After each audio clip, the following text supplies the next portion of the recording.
Hello friend, इस video lecture में आप सभी का स्वागत है। उम्मीद है आप लोग खैरियत से होंगे। इस वीडियो में बात करेंगे हम कोलाइडी विलयन बनाने की विधियों की। इससे पहले वीडियो लेक्चर में हमने बात करी थी मिसेल के निर्माण की, और उससे पहले वीडियो लेक्चर में बात करी थी द्रव स्नेही कोलाइड और द्रव विरोधी कोलाइड की। द्रव स्नेही जो कोलाइड होते थे उनके बीच में आकर्षण होता था और वो आपस में खुद विलयन बना लेते थे, यानी कोलाइडी विलयन बना लेते थे।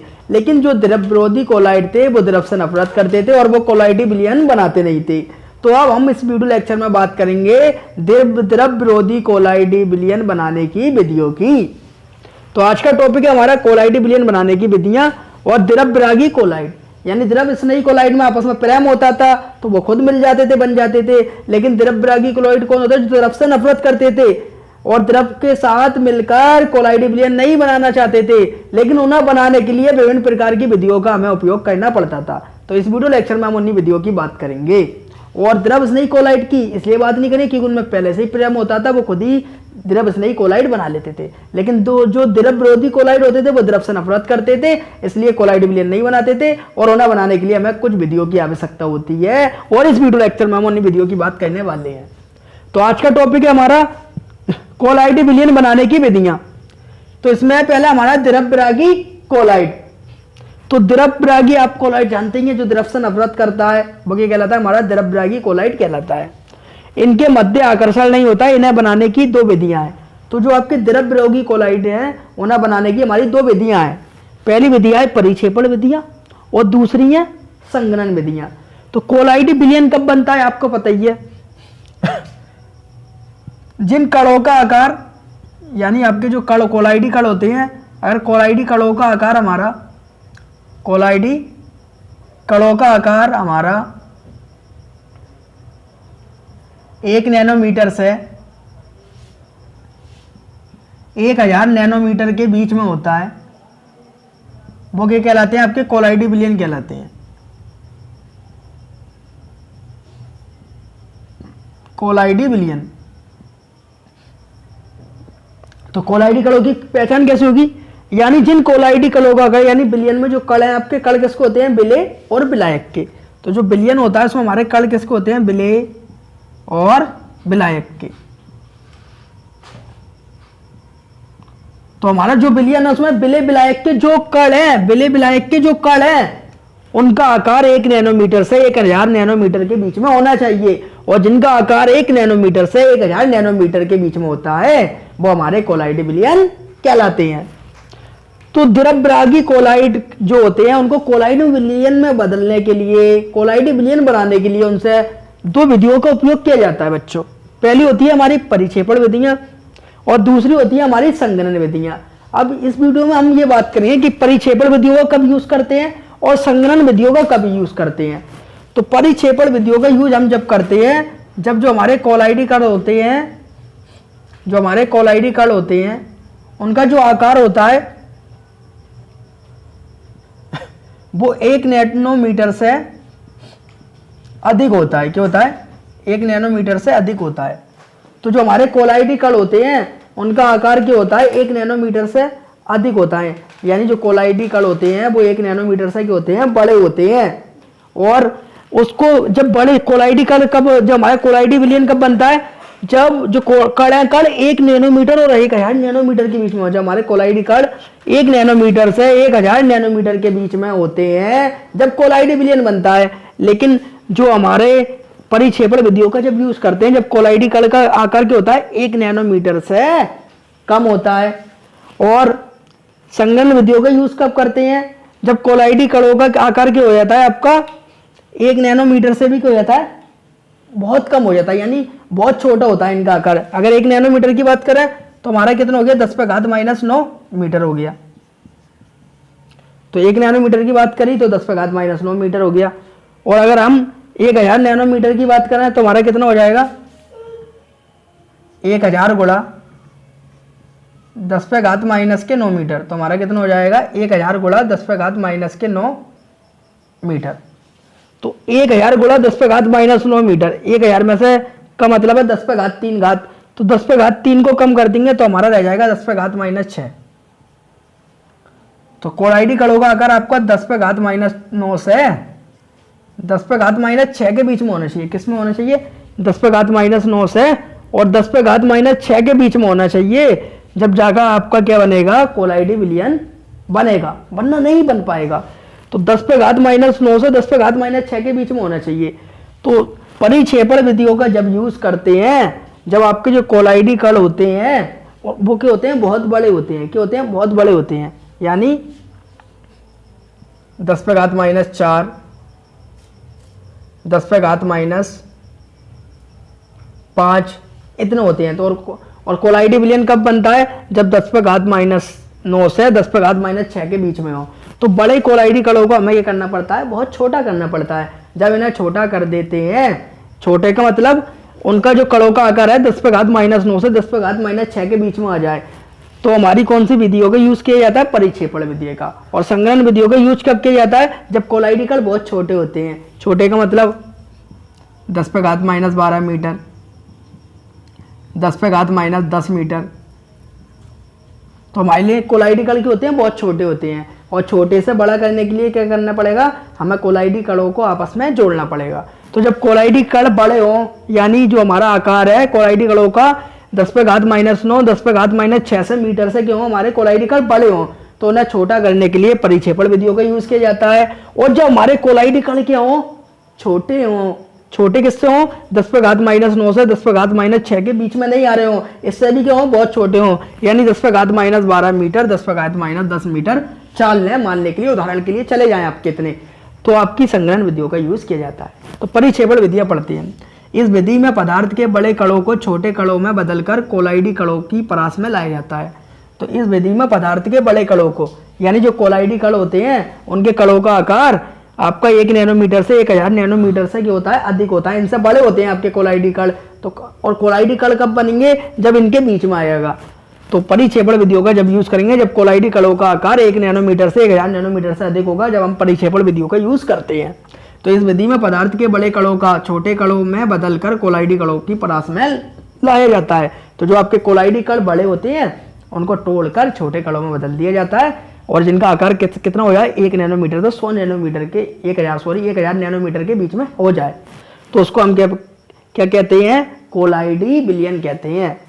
तो परिक्षेपण विधियों का जब यूज हम करेंगे, मोटी मोटी सी बात समझे, परिक्षेपण विधियों का यूज जब करेंगे जब कोलाइडी कण बड़े हों, और बड़ा करके उन्हें छोटा कर देते हैं, तो परिक्षेपण विधियों का यूज करते हैं। अब परिक्षेपण विधियां कौन सी हैं? ब्रेडिंग परिक्षेपण या ब्रेडिंग आर्क विधि या पेप्टिकरण। तो कोलाइडी, बड़े कोलाइडी जो आपके कण होते हैं बहुत बड़े होते हैं, और उनको छोटा करके कोलाइडी कण में बदलने के लिए, जब कोलाइडी कण, जब कण के हों बहुत बड़े हों, और उन कणों को कोलाइडी कण में बदलने के लिए, छोटा करने के लिए जिन विधियों का यूज किया जाता है वो कौन सी होती है? ब्रेडिंग परिक्षेपण या ब्रेडिंग आर्क विधि। दूसरी आपकी पेप्टिकरण विधि। तो आप एक बार वो सुन लीजिए, जब आपके कण जो हों बड़े हों, और उन कणों को कोलाइडी कणों में बदलने के लिए जिन विधियों का यूज किया जाता है वो कौन सी होती है? ब्रेडिंग परिक्षेपण या ब्रेडिंग आर्क विधि और पेप्टिकरण। और ये किसके अंतर्गत छोटा किया जाता है? परिक्षेपण विधियों में आती हैं ये। अब संघनन विधियां। इस विधि में जिन पदार्थों के कणों का आकार कोलाइडी कणों के आकार से छोटा होता है, तो इस विधि का यूज कब किया जाता है? जब कण, जो कण है, पदार्थ होते हैं, कोई पदार्थ है, उसके कणों का आकार कोलाइडी कणों से क्या है? छोटा है, तो उनको बड़ा करने के लिए हम संघनन विधियों का यूज करते हैं। तो कोलाइडी कणों का आकार से छोटा होता है, वह रासायनिक या भौतिक प्रक्रिया द्वारा जुड़कर कोलाइड आकार के कण में बदल जाते हैं। तो संघनन विधियों में हमें रासायनिक अभिक्रियाएं करवानी पड़ती हैं। जो आपके छोटे पदार्थ होते हैं उन्हें रासायनिक अभिक्रिया करा के कोलाइडी कणों के आकार में लाया जाता है, जिससे हमारा कोलाइडी विलयन बन जाता है। तो संघनन विधियों में ये होता है, जो छोटे पदार्थ होते हैं उन्हें जोड़कर कोलाइडी कणों में बदला जाता है। और परिक्षेपण विधियों में क्या होता है? जो बड़े पदार्थ होते हैं उन्हें तोड़कर कोलाइडी कणों में बदला जाता है। बदलने का मतलब ये है, उन्हें 1 नैनोमीटर से 1000 नैनोमीटर में लाया जाता है। और संघनन विधियों में जो यूज होता है वो रासायनिक अभिक्रियाओं का यूज होता है। तो इसमें जो विधियां हैं वो आपकी रासायनिक विधियां हैं। तो संघनन विधियों में हम जो छोटे हमारे पदार्थ होते हैं उन्हें बड़ा करने के लिए रासायनिक अभिक्रियाएं कराते हैं, जिसका नाम है आपका रासायनिक विधियां। तो इसके लिए जो छोटे छोटे आपके पदार्थ के कण होते हैं उनको बड़ा करने के लिए रासायनिक विधियों का यूज करते हैं, यानी बहुत सारी रासायनिक अभिक्रियाएं करवाते हैं, जिससे आपके पदार्थ के कण के होते हैं बड़े हो जाते हैं। इसका आप स्क्रीनशॉट लें, उसके बाद हम इन विधियों का लाइन से डिस्कस करेंगे। पहले हम ब्रेडिंग परिक्षेपण या ब्रेडिंग आर्क विधि पढ़ेंगे, इसमें क्या जानेंगे कि बड़ों कणों को कैसे हम छोटा करते हैं। प्रैक्टिकल में भी यही जानेंगे, दो विधियां हैं, या इस विधि का यूज़ करें या इस विधि का यूज़ करें। तो प्रैक्टिकल में भी ये जानेंगे जो आपके पदार्थ के कण होते हैं उन्हें कैसे छोटा करते हैं और कोलाइडी कणों में कैसे बदलते हैं। उसके बाद हम संघनन विधियों की बात करेंगे और इसमें रासायनिक विधियों को समझेंगे, और रासायनिक विधियों में ये जानेंगे कि छोटे छोटे कणों को आपस में मिलाकर कैसे कोलाइडी कणों के आकार में लाया जाता है। तो आप स्क्रीनशॉट ले लें।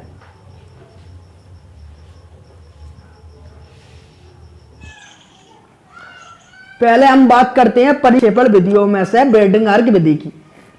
तो परिक्षेपण विधियों में हमारी एक विधि है ब्रेडिंग आर्क विधि। परिक्षेपण विधियों का यूज कब किया जाता है? जब कोलाइडी कण के हों, आपके बड़े आकार के हों, और उन्हें छोटा करने के लिए जो विधि का यूज करते हैं वो यूज करते हैं हम ब्रेडिंग आर्क विधि। तो ये हमारा ब्रेडिंग आर्क विधि का चित्र है। तो पहले हम चित्र को समझते हैं और इसी चित्र से हमने थ्योरी लिखी है। अगर आपने चित्र को समझ लिया तो थ्योरी आप खुद लिख सकते हैं चित्र को देखकर। तो ये एक पात्र होता है, जो ब्रेडिंग आर्क विधि है इसमें एक पात्र होता है। पात्र मतलब ये एक बर्तन होता है। तो ब्रेडिंग आर्क विधि में हमारा ये एक पात्र होता है, एक बर्तन होता है जिसके अंदर बर्फ के टुकड़े भरे हुए होते हैं। तो इसके चारों ओर जो आपको दिख रहे हैं ये क्या है? बर्फ के टुकड़े भरे हुए हैं, और जब बर्फ पिघलेगी हल्की हल्की तो पानी बन जाएगा। तो आप इसको ठंडा पानी या बर्फ के टुकड़े बोल सकते हैं। तो ये जो आपको चौकोर चौकोर चौकोर चौकोर दिख रहे हैं ये क्या होते हैं? बर्फ के टुकड़े। तो इसमें एक पात्र होता है या बर्तन होता है जिसमें बर्फ के टुकड़े भरे होते हैं, और इसके अंदर पात्र के अंदर एक और पात्र रखा होता है। ये दूसरा पात्र है आपका। तो इसके अंदर एक पात्र के अंदर दूसरा पात्र रखा होता है जिसके अंदर परिक्षेपण माध्यम भरा होता है। परिक्षेपण माध्यम कैसे कहते हैं? विलायक को। और विलायक आपका कुछ भी हो सकता है। तो जैसे सपोज कर ले, मान लें हम विलायक क्या है? हमारा जल है। तो आपका जो दूसरा पात्र होता है उसमें विलायक भरा होता है, परिक्षेपण माध्यम भरा होता है, यानी जल भरा होता है, और कुछ भी हो सकता है XYZ आपका परिक्षेपण माध्यम। तो मान लेते हैं हम इसमें जल भरा हुआ होता है। तो जल के अंदर आपकी छड़ें डूबी होती हैं। तो जल के अंदर आपके क्या डूबे होते हैं? इलेक्ट्रोड की छड़ें। तो जो हमारा जल होता है इसके अंदर इलेक्ट्रोड की छड़ें डूबी होती हैं। वो कितनी डूबी होती हैं? 2। तो जिस पदार्थ के जो आपके कण हैं, जिन पदार्थों को हमें कोलाइडी कणों में बदलना होता है, उन्हीं पदार्थों की छड़ों को हम इस पात्र के अंदर डुबो देते हैं। तो जिस पदार्थ को हमें कोलाइडी कणों में बदलना होता है उस पदार्थ की छड़ों को हम इलेक्ट्रोड बना के किस में डुबो देते हैं? पानी में डुबो देते हैं, यानी बर्तन में डुबो देते हैं। तो आपकी छड़ कोई सी भी हो सकती है, जैसे इस विधि द्वारा प्लेटिनम, पीटी का नाम क्या है आपका? प्लेटिनम। तो इस विधि द्वारा प्लेटिनम, यानी जो आपकी ये विधि कब यूज किया है? जब आपके जो का पदार्थ हो प्लेटिनम धातु हो और इसका आकार क्या हो? कोलाइडी कणों से बड़ा हो। तो उसे छोटा करने के लिए किस विधि का यूज किया जाएगा? ब्रेडिंग आर्क विधि का। तो प्लेटिनम, Ag आपकी कौन है? सिल्वर। Ag क्या है? हमारी सिल्वर। Cu क्या है? हमारी कॉपर। Au क्या है? हमारा सोना। तो प्लेटिनम, सिल्वर, कॉपर, सोना आदि के कोलाइडी विलयन प्राप्त करते हैं। तो ब्रेडिंग आर्क विधि द्वारा हम इन धातुओं के कोलाइडी विलयन प्राप्त करते हैं। जिन पदार्थों को, जिन धातुओं को हमें कोलाइडी कणों में बदलना होता है उनके इलेक्ट्रोड बनाकर हम इस पात्र में डुबो देते हैं, और इसमें क्या भरा होता है? आपका पानी भरा होता है, पानी में डूबे रहते हैं। या परिक्षेपण माध्यम और कोई सा भी आपका हो सकता है। इसमें पानी में क्या डूबे रहते हैं? आपके ये इलेक्ट्रोड डूब रहते हैं। तो जो आपका एक इलेक्ट्रोड का सिरा होता है धन होता है, और दूसरे इलेक्ट्रोड का सिरा क्या होता है? ऋण होता है। तो जिसका धन सिरा होता है उसको हम एनोड बोलते हैं, और जिसका ऋण सिरा होता है उसको कैथोड बोलते हैं। तो जिस इलेक्ट्रोड का धन सिरा होता है वो एनोड को कार्य करता है, और जिसका ऋण सिरा होता है वो किसका कार्य करता है? कैथोड का कार्य करता है।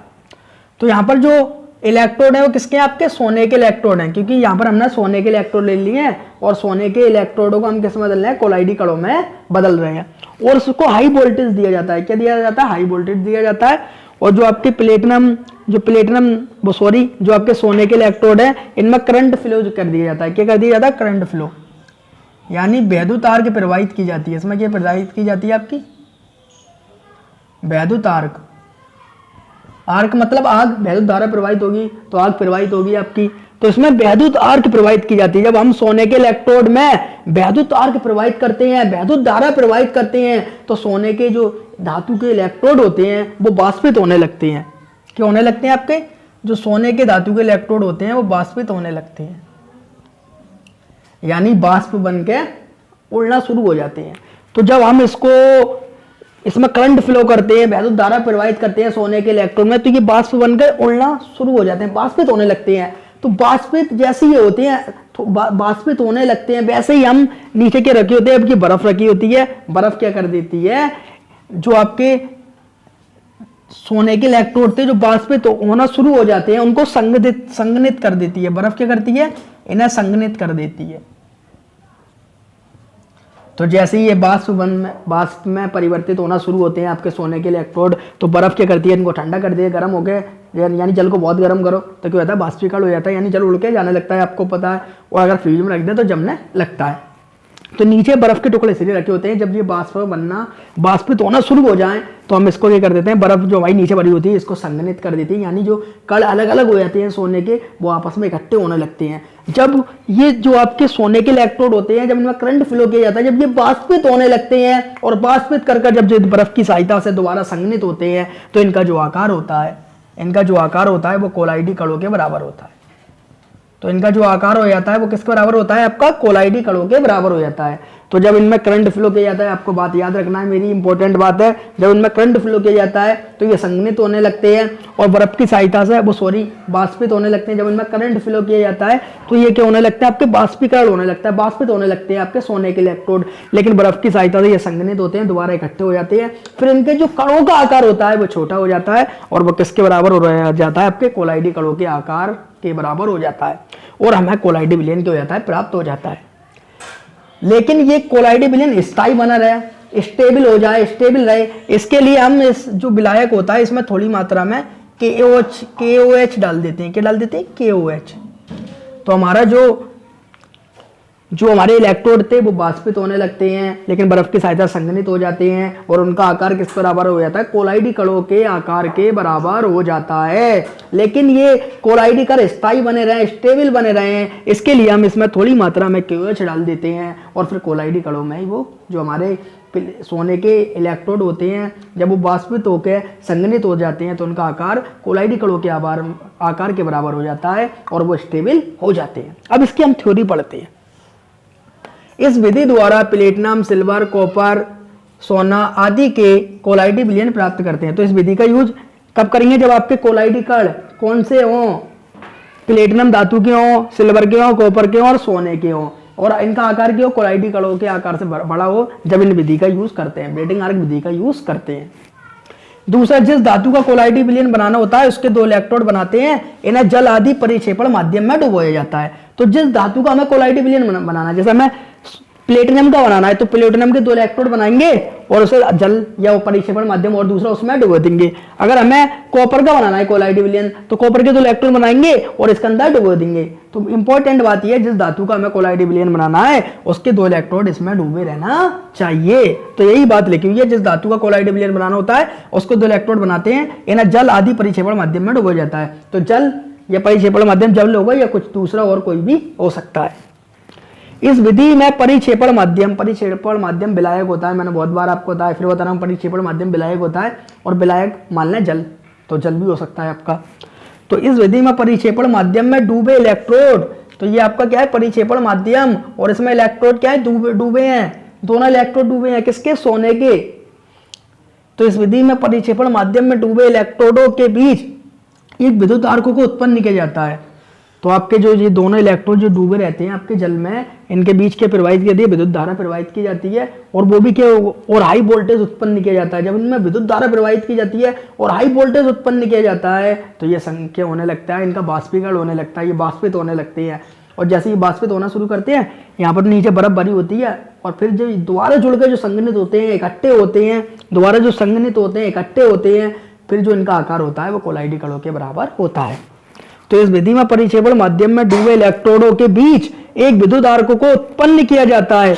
इससे उत्पन्न अत्यधिक ऊष्मा धातु को बाष्पित कर देती है। तो जब हम इनमें वैद्युत धारा प्रवाहित करते हैं, जो मैंने आपको बताया था, तो बहुत अधिक ऊष्मा निकलती है। क्या निकलती है? इससे उत्पन्न अत्यधिक ऊष्मा, इसमें क्या निकलती है? बहुत अधिक ऊष्मा निकलती है। ऊष्मा धातु के वो बाष्पित कर देती है। जब इसमें बहुत अधिक करंट फ्लो किया जाता है और आपका क्या दिया जाता है, उच्च वोल्टेज दिया जाता है, तो धातु बाष्पित होने लगती है, जो फिर संघनित होकर कोलाइडी आकार के कण बनाती है। तो जब ये संघनित होते हैं, यानी जब इनका बाष्पीकरण हो जाता है और फिर ये जो कोलाइडी कण जब इकट्ठे हो जाते हैं तो इनका जो आकार होता है वो कोलाइडी कणों के बराबर हो जाता है। यानी 1 नैनोमीटर से 1000 नैनोमीटर के बीच में इनके कणों का आकार हो जाता है। और जिन कणों का आकार 1 नैनोमीटर से 1000 नैनोमीटर के बीच में होता है उन्हें हम कोलाइडी कण बोलते हैं। नंबर 4, प्राप्त कोलाइड को स्थायी बनाने के लिए इसमें थोड़ी मात्रा में QH डाल देते हैं। तो जो संघनित होकर आपके कोलाइडी कण बनते हैं वो स्टेबल रहे, स्थायी बने रहे और ज़्यादा टाइम तक बने रहे, तो उनको स्थायी बनाने के लिए हम थोड़ी मात्रा में उसकी मात्रा डाल देते हैं, KOH की मात्रा डाल देते हैं। तो प्राप्त कोलाइड को स्थायी बनाने के लिए इसमें थोड़ी मात्रा में QH डाल देते हैं, जिससे हमारे जो कोलाइडी कण होते हैं स्थायी हो जाते हैं, स्टेबल हो जाते हैं। 5वां पॉइंट चाहे तो और आप लिख सकते हैं अपनी तरफ से। इसमें जो सोने के इलेक्ट्रोड होते हैं, यानी किसी के भी हो सकते हैं, आपके प्लेटिनम, सिल्वर, कॉपर, सोना, जो आपको अच्छा लगे। तो मैंने यहाँ पर सोने के लिए तो सोने को बोल दे रहा हूँ। यहाँ पर जो आपके सोने के इलेक्ट्रोड होते हैं, एनोड का धन सिरा होता है और कैथोड का ऋण सिरा होता है। ये भी पॉइंट आप लिख सकते हैं। तो थ्योरी इसी से देख के लिखी गई है, आप इसको अपनी, मैंने पॉइंट बाई पॉइंट लिखी, आप चाहें तो एक तरीके से मिला के लिख सकते हैं सब बातें, कि इसमें एक पात्र होता है जिसमें बर्फ के टुकड़े भरे हुए होते हैं, इसमें एक पात्र होता है जिसमें बर्फ के टुकड़े भरे हुए होते हैं, इसके ऊपर दूसरा पात्र रखा होता है जिसमें क्या भरे होते हैं, आपका जल भरा हुआ होता है, परिक्षेपण माध्यम भरा होता है, इसमें 2 इलेक्ट्रोड डूबे रहते हैं, एक का धन सिरा होता है, दूसरे का ऋण सिरा होता है, पहला एनोड का कार्य करता है, दूसरा कैथोड का कार्य करता है। जब इन इलेक्ट्रोड में वैद्युत तार प्रवाहित की जाती है और उच्च वोल्टेज प्रवाहित किया जाता है तो ये बाष्पित होना शुरू हो जाते हैं। और बाष्पित जैसे शुरू होना होता है, जैसे ये बाष्पित होना शुरू करते हैं, वैसे ही बर्फ क्या कर देती है, इन्हें संघनित कर, जैसे ये अलग होते हैं, इनका बाष्पीकरण होता है तो बर्फ क्या कर देती है, इनको मिलाकर इकट्ठा कर देती है और फिर इनका जो आकार होता है वो कोलाइडी कणों के बराबर होता है और इन्हें स्थायी बनाने के लिए थोड़ी मात्रा में QH मिला देते हैं। इसे ही हम ब्रेडिंग आर्क विधि कहते हैं। इसका आप स्क्रीनशॉट ले लें, आपके समझ में भी आया होगा। इसके बाद बात करते हैं हम पेप्टीकरण की। अब बात करते हैं हम पेप्टीकरण की। पेप्टीकरण ताजा बने अपक्षेप को विद्युत अपघट्टे मिलाकर पुनः कोलाइडी विलयन में बदलने का प्रक्रम पेप्टीकरण कहलाता है। जो हमारा ताजा अपक्षेप है उसमें उचित मात्रा में थोड़ा के डाल दें, विद्युत अपघट्टे डाल दें और फिर जो विलयन बनके तैयार होता है वो आपका कोलाइडी विलयन बनके तैयार होता है, उसे ही हम पेप्टीकरण कहते हैं। तो थ्योरी बहुत सिंपल थी, ताजा बने अपक्षेप में, यानी कोई ताजा आपका विलयन बनाए, उसमें क्या डाल दे, वैद्युत अपघट्टे। अब वैद्युत अपघट्टे क्या होता है, तो जो वैद्युत अपघट्टे होता है वो उसे कहते हैं जो आपका धनायन और ऋणायन, तो जो आपका हमारा धनायन और ऋणायन में टूट जाता है, तो जो हमारा धनायन और ऋणायन में टूट जाता है, प्लस और माइनस में टूट जाता है, उसे हम वैद्युत अपघट्टे कहते हैं।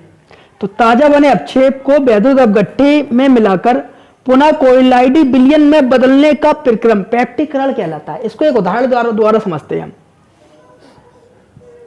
FeOH का होल्टेराइज, ये आपका फेरिक हाइड्रोक्साइड, ये आपका क्या है, फेरिक हाइड्रोक्साइड का ताजा अपक्षेप है, ताजा बना विलयन है आपका, ये क्या है आपका ताजा अपक्षेप। तो जो आपका फेरिक हाइड्रोक्साइड का ताजा अपक्षेप है, इसमें हमने उचित मात्रा में वैद्युत अपघट्टे डाल दिए। जो वैद्युत अपघट्टे डाला वो डाला हमने फेरिक क्लोराइड FeCl3, ये क्या है आपका वैद्युत अपघट्टे।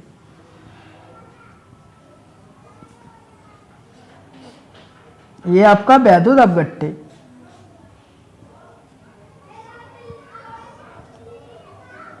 तो ताजा अपक्षेप में हमने उचित मात्रा में क्या मिला दिया, थोड़ा वैद्युत अपघट्टे मिला दिए। तो जब हम ताजा अपक्षेप की वैद्युत अपघट्टे से अभिक्रिया करवाते हैं तो जो वैद्युत अपघट्टे होता है उसके 2 भाग होते हैं, एक होता है धनायन भाग, एक होता है ऋणायन भाग। तो धनायन भाग या ऋणायन भाग, इन दोनों में से एक भाग जो ताजा अपक्षेप होता है इसके ऊपर क्या करता है, परत बना लेता है, यानी धनायन या ऋणायन का भाग इसके ऊपर परत बना के फैल जाता है, उसे हम क्या कहते हैं, कोलाइडी विलयन कहते हैं।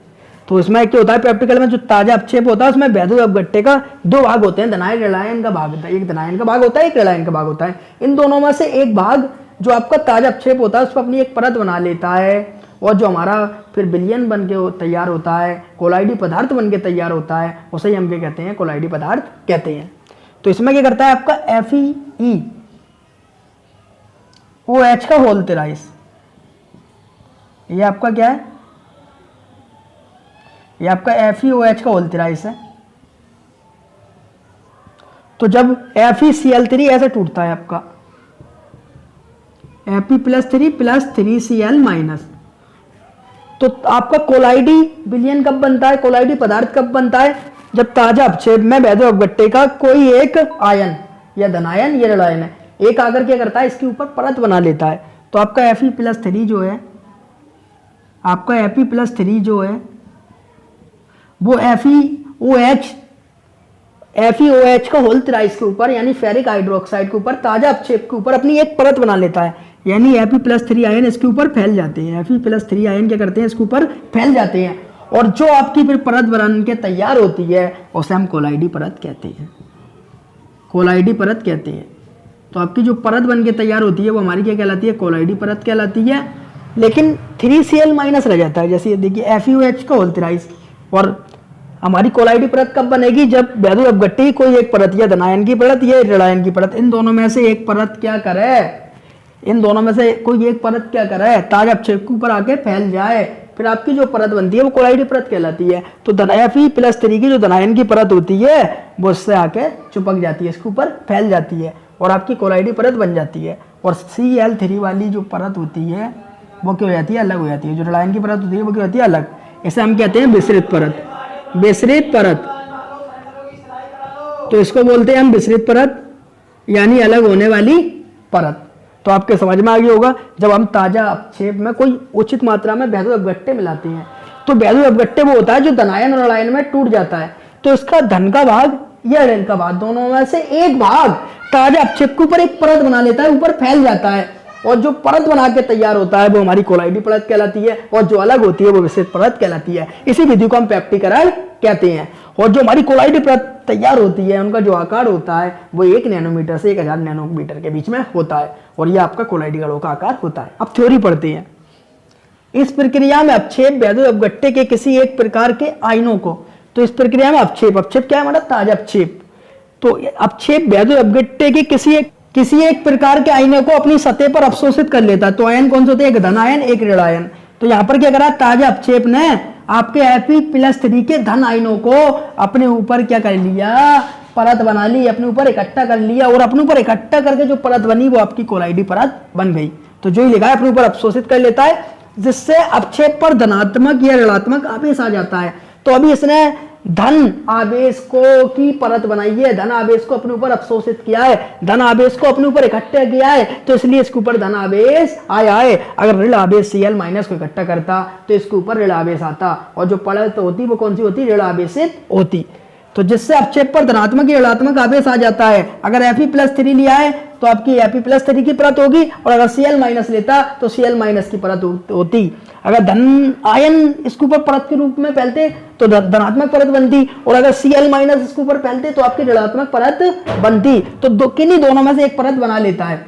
जो आपका ताजा अपक्षेप होता है इन दोनों में से किसी एक की अपने ऊपर परत बना लेता है, और जो परत बन के तैयार होती है वो कोलाइडी परत कहलाती है। तो ऋणात्मक आवेश आ जाता है और कोलाइडी कणों के आकार में व्यक्त हो जाता है, और आपकी जो कोलाइडी परत होती है वो कोलाइडी कणों के आकार में व्यक्त हो जाती है। इसी विधि को हम पेप्टिकरण कहते हैं। ये आपके समझ में आ गई होगी। इसके बाद हम बात करते हैं रासायनिक विधियों की। तो एक आपकी परिक्षेपण विधि है, तो इसमें एक ब्रेडिंग की विधि थी, और एक आपकी कौन सी थी, पेप्टिकल विधि। इसमें क्या होता है, बड़े कणों को छोटा करना, और रासायनिक विधियों में क्या होता है, जो छोटे कण होते हैं उनको मिलाकर बड़ा करना, और बड़े इतने हो जाएं कि उनका आकार कोलाइडी कणों के आकार के बराबर हो जाए। और कोलाइडी कणों का आकार बच्चों की होता है हमारा 1 नैनोमीटर से 1000 नैनोमीटर के बीच में। तो जिन कणों का आकार 1 नैनोमीटर से 1000 नैनोमीटर के बीच में होता है उन्हें हम क्या कहते हैं, कोलाइडी कण कहते हैं। उन्हें क्या कहते हैं बच्चों, हम कोलाइडी कण। तो रासायनिक विधियों में रासायनिक अभिक्रियाओं पर आधारित विधियां हैं। तो जो आपकी रासायनिक विधियां होती हैं इनमें जो कोलाइडी कण होते हैं वो रासायनिक विधियों द्वारा कोलाइडी कणों में बदलते हैं, यानी रासायनिक अभिक्रियाएं करवाते हैं। तो रासायनिक विधियां इसलिए नाम है क्योंकि उसमें हम रासायनिक अभिक्रिया करवाते हैं, और रासायनिक अभिक्रिया कराकर जो छोटे कोलाइडी कण होते हैं उन्हें बड़ा कर देते हैं। तो इसकी 4 विधियां हैं आपकी। तो आपकी जो रासायनिक विधियां हैं वो 4 हैं। इन 4 विधियों द्वारा हम छोटे कोलाइडी कणों को बड़े कणों में बदल देते हैं। कैसे? पहली कौन सी है, उभय अपघटन विधि। दूसरी कौन सी है आपकी, ऑक्सीकरण विधि। तीसरी कौन सी है, अपचयन विधि। चौथी कौन सी है, जल अपघटन विधि। तो इन चारों विधियों को आपको याद होना चाहिए। इन चारों विधियों के द्वारा जो छोटे कोलाइडी कण होते हैं, जो छोटे छोटे पदार्थ होते हैं, उन्हें अभिक्रिया कराकर कोलाइडी कणों के आकार में बदल देते हैं। और कोलाइडी कणों का आकार क्या होता है, 1 नैनोमीटर से 1000 नैनोमीटर के बीच में होता है। तो जैसे यहाँ पर AS2O3 है, ये क्या है आपका कोलाइडी, ये आपका क्या है कोलाइडी विलयन है। कोलाइडी विलयन क्यों है, क्योंकि यहाँ पर AS2O3 ने 3H2S से अभिक्रिया करी, और अभिक्रिया करके जो आपका AS2S3 बनाया है, ये क्या है कोलाइडी विलयन बना है। और इसका जो आकार आया है बच्चों, वो 1 नैनोमीटर से 1000 नैनोमीटर के बीच में आया है। तो यहाँ पर जो एरो के बाद जो भी पदार्थ लिखे हुए हैं, ये सब, इन सब का आकार कोलाइडी कणों के बराबर है। ये सब क्या है, कोलाइडी विलयन है। तो 3S क्या है आपका, यहाँ पर कोलाइडी पदार्थ है। तो ये सब आपके क्या है, कोलाइडी पदार्थ हैं। ये यहाँ पर AU क्या है आपका, कोलाइडी पदार्थ है। यहाँ पर FeOH का होल थ्राइस क्या है आपका, कोलाइडी पदार्थ है, कोलाइडी पदार्थ है। तो यहाँ पर जो सब है वो आपके कोलाइडी पदार्थ हैं। की कोलाइडी पदार्थ है, इन्होंने रासायनिक अभिक्रियाएं करी हैं, और रासायनिक अभिक्रिया कर कर इनका जो आकार हुआ है वो 1 नैनोमीटर से 1000 नैनोमीटर के बीच में हो गया है। तो AS2S3, सल्फर और आपका सोना और आपका फेरिक हाइड्रोक्साइड, ये सब कोलाइडी पदार्थ हैं, क्योंकि इन्होंने रासायनिक अभिक्रिया करके अपना आकार 1 नैनोमीटर से 1000 नैनोमीटर के बीच में कर लिया। अब इसको हम समझते हैं। उभय अपघटन विधि क्या होती है। उभय अपघटन विधि, उभय माना होता है दोनों, तो उभय माना क्या होता है आपका, दोनों। तो उभय अपघटन विधि में ये होता है, जो आपके आयन होते हैं उनमें आयनों का आदान प्रदान होता है। तो जिन विधियों में आपके आयनों का आदान प्रदान कर कर जो आपका पदार्थ बनता है, उसका आकार क्या हो जाता है, कोलाइडी कणों के बराबर हो जाता है, उसे हम उभय अपघटन विधि कहते हैं। तो उभय अपघटन विधि में क्या होता है, आयनों का आदान प्रदान होता है, और आयनों का आदान प्रदान होकर आपका कोलाइडी पदार्थ बन जाता है। जैसा आप देख सकते हैं यहाँ पर AS2 था आपका, क्या था, AS2। तो AS2 की जगह किसने ले ली है, सल्फर ने। AS2 की जगह किसने ली है, सल्फर ने। और O की जगह जो थी वो किसने ले ली है, S ने। तो आपका यहां पर देखें, जो आपका AS2 था, AS2 के आगे क्या लिखा है, O। AS2 के जगह आगे क्या लिखा है, O। तो O की जगह किसने ले लिया, आपकी सल्फर ने। और जो सल्फर की जगह है वो किसने ले लिया, O ने। तो यहाँ पर आदान प्रदान किसके बीच में हो रहा है, सल्फर और ऑक्सीजन के बीच में। सल्फर की जगह ऑक्सीजन ने ले ली, ऑक्सीजन की जगह सल्फर ने ले ली, इसलिए हम इसे अपघटन विधि कहते हैं, क्योंकि इन दोनों के बीच आयनों का आदान प्रदान हुआ है। तो यहाँ पर AS2 की जगह किसने ली, सल्फर ने। तो AS2S3, क्योंकि 3 आगे थे तो 3S हो गया, तो AS2S3 बन गया। यहाँ पर 3H2 थे, वो 3 यहाँ चले गए तो 3H2O बन गया। तो जिन विधियों में आयनों का आदान प्रदान होता है वो अपघटन विधि होती है। तो इन दोनों ने आपस में आयनों का आदान प्रदान करा और AS2S3 बना दिया, और जिसका आकार किसका बीच में था, 1 नैनोमीटर से 1000 नैनोमीटर के बीच में था। इसलिए ये क्या है, आपका कोलाइडी कण है, कोलाइडी पदार्थ है, कोलाइडी विलयन है। इसी तरह ऑक्सीकरण, तो दूसरी आपकी जो विधि है उसका नाम है ऑक्सीकरण। तो ऑक्सीकरण में बच्चों ऑक्सीजन का योग होता है, क्या होता है, ऑक्सीजन का योग होता है। तो यहां पर क्या करा, ऑक्सीजन ने अपना योग कर दिया, सल्फर को हटा दिया, और ऑक्सीजन ने क्या कर दिया, अपना योग कर दिया, और सल्फर को भी कर दिया, अलग कर दिया। तो ये देखिए यहां से सल्फर हटा, एक सल्फर आपका ये है और दूसरा ये है, तो इसको बैलेंस कर देते हैं। यहाँ पर 2 अणु और होंगे, तो 2H2S सल्फर डाइऑक्साइड से अभिक्रिया करता है तो सल्फर बनता है और जल बनता है।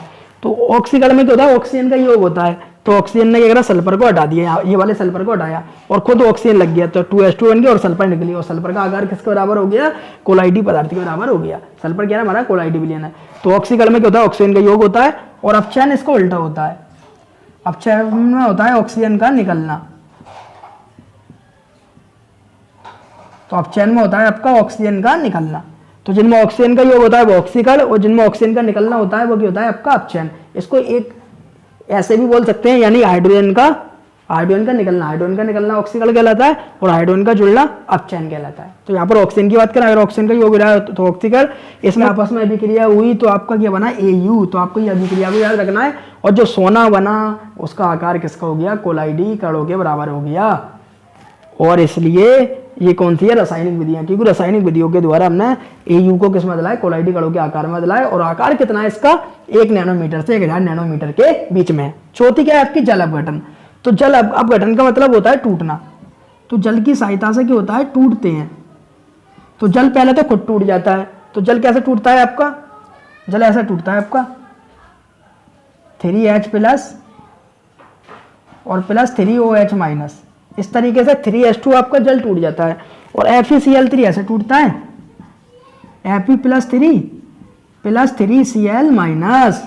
तो जब जल अपना अपघटन करता है और तोड़ता है तो जल क्या करता है, जब Fe प्लस 3 ऐसे करके टूटता है, इसके साथ 3OH मिल जाता है, तो Fe3OH का वोल्टेराइज फेरिक हाइड्रोक्साइड बन जाता है। यहाँ के जो 3H थे ये वाले, ये 3Cl के साथ मिल जाते हैं और 3HCl निकल जाता है। तो जहाँ भी जल अपघटन लिखो वहाँ जल क्या करता है, खुद भी टूटता है और अपने आगे वाले जो अभिकारक होता है उसको भी तोड़ देता है, और टोड़ा टाड़ी करके अभिक्रिया कर लेते हैं, और अभिक्रिया करके उन्होंने क्या बना दिया, फेरिक हाइड्रोक्साइड बना दिया, जिसका आकार कोलाइडी कणों के आकार के बराबर होता है। और रासायनिक विधियां ये आपको याद होनी चाहिए चारों, और इन विधियों के द्वारा हम कोलाइडी छोटे कोलाइडी कणों को बड़े कोलाइडी कणों, जो आपके छोटे पदार्थ होते हैं उन्हें बड़े करके कोलाइडी कणों के आकार में बदल लेते हैं। इसका आप स्क्रीनशॉट ले लें। उम्मीद है आपको वीडियो अच्छी लगी होगी। वीडियो अच्छी लगी हो तो वीडियो को लाइक करें और हमारे चैनल को सब्सक्राइब करें, और वीडियो को अपने दोस्तों को शेयर करना ना भूलें। नेक्स्ट वीडियो लेक्चर में हम बात करेंगे कोलाइडी विलयन की शुद्धिकरण की विधियां। तो इस वीडियो लेक्चर में हमने कोलाइडी विलयन बनाने की विधियां पढ़ी, जैसे पेप्टिकरण और आपकी बेडिंगार की विधि और रासायनिक विधियां। इन विधियों से जो हमारे कोलाइडी विलयन प्राप्त हुए उसमें थोड़ी बहुत अशुद्धि रह गई। तो नेक्स्ट वीडियो लेक्चर में हम बात करेंगे कोलाइडी विलयन के शुद्धिकारक की विधियां, यानी इन विधियों से प्राप्त जो कोलाइडी कण हमें प्राप्त हुए हैं उनमें थोड़ी बहुत अशुद्धियां हैं, उन अशुद्धियों को कैसे दूर करेंगे और इन अशुद्धियों को दूर करने की विधियों को पढ़ेंगे। उम्मीद है आपको वीडियो अच्छी लगी होगी। वीडियो अच्छी लगी हो तो वीडियो को लाइक करें और हमारे चैनल को सब्सक्राइब करें, और वीडियो को अपने दोस्तों को शेयर करना ना भूलें। फिर मिलते हैं किसी और वीडियो में। Thank you watching the video.